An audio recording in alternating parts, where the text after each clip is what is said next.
today I am going to talk about staging of cancer.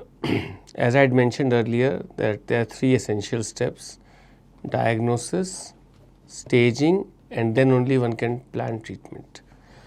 So the importance of staging is so much that if you have not done a proper staging and you start discussing the treatment plan, so often we would land up in trouble because we have committed something or made a statement. For example, it has happened with me also in my early years, that you see a patient and you see a so-called clinically early disease and you say, okay, we are going to do CT and all this.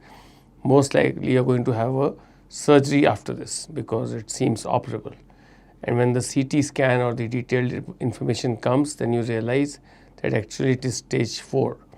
So it is very distressing for the patient. It's very unprofessional for a doctor to talk about things which are not fully, one is not fully aware of. And one should actually avoid landing in these situations. It is not just appropriate, it is essential that in a clinic, in an interaction, in an evaluation, the oncologist or the doctor, whichever disease you are treating, is talking only as much as one is aware of the clinical situation. Now, staging also happens at multiple points during a patient's journey. First is a clinical TNM staging, which happens in the OPD after one has seen the patient clinically and evaluated. I would say there is one more staging which happens after you have all the information based on radiology. That is before the treatment interventions happen, that staging takes place, and that is an advanced version of clinical staging where the imaging has been incorporated. Post surgery, we have what is called pathological TNM staging, where you have data from the specimen, from the full draining lymph nodes, from proper staging, and that is pathological staging.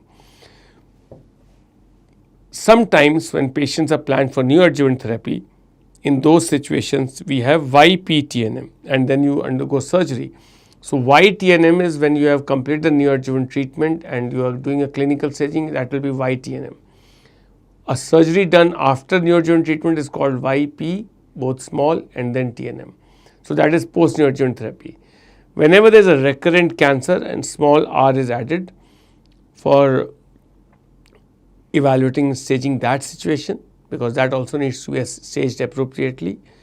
And the last but not the least, the most accurate, I would say, because you have the whole body to evaluate, is called the autopsy TNM, and that is one which is only for academic purpose, only to assess biological behaviors of tumors, and we have loads of information from autopsy data which helps us assess the biological behavior and outcome of a lot of these cancers. Now, again, how do we stage a patient? So, as we have discussed earlier, the tools will be same, the clinical tools, radiological tools, and even allied radiology, so to say, the nuclear medicine and other imaging techniques, and the pathology. This may be surgical pathology, this can be sampling or confirmation of a metastatic site, this could be understanding of tumor type like ER, PR, HER2, all that is today contributing to the staging, or for that matter grade of tumor, everything is contributing. So, clinical, radiological, pathological tools are put to use to evaluate or do a proper staging.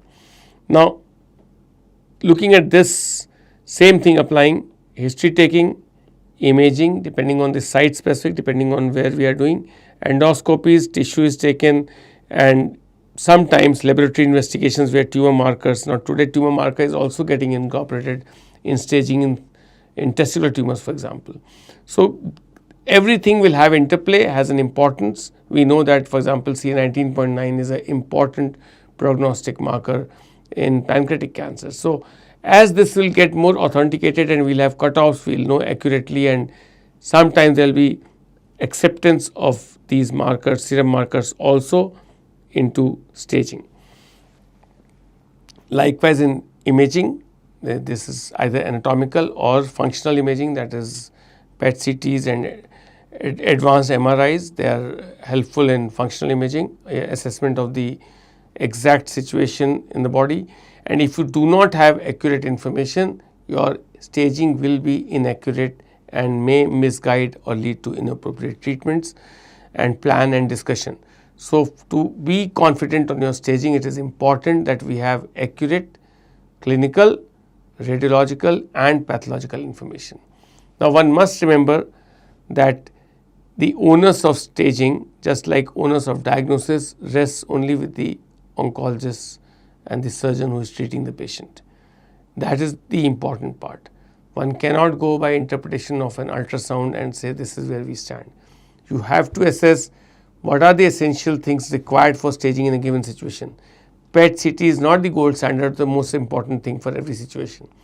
There are recommended guidelines for every stage and type of cancer, what is the essential staging tool, and only that should be applied and that should be used. And likewise, we know that clinical TNM is before treatment initiation. Typically, this should happen within 3-4 months, at least not more than 3-4 months, because any cancer, stage migration happens in that period. Likewise, post-surgery, you have a staging in so many cancers like colorectal and so many other cancers, we will talk about it.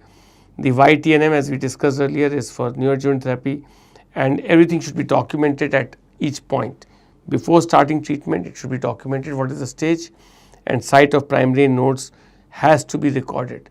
Now, this is a very important line, site of primary and nodes must be recorded, because we know that nodal disease, depending on the location, that also we will touch briefly, of the primary tumor, the node is either into regional area or it is metastatic. And so,